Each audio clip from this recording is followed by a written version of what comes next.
to the last 10. I ran away with my life, fast forward, never turn back again. It's kind of funny that the more we pass time, the more we need to set the rewind. And 19 was the year I had to leave you, but now I'm seeing all the signs.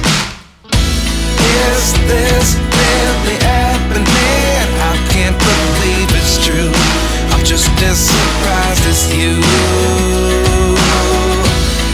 Is this really happening?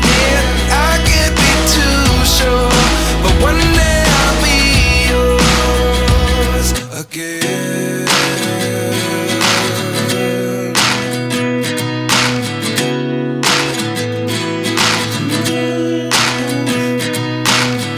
Life lessons come one in a dozen.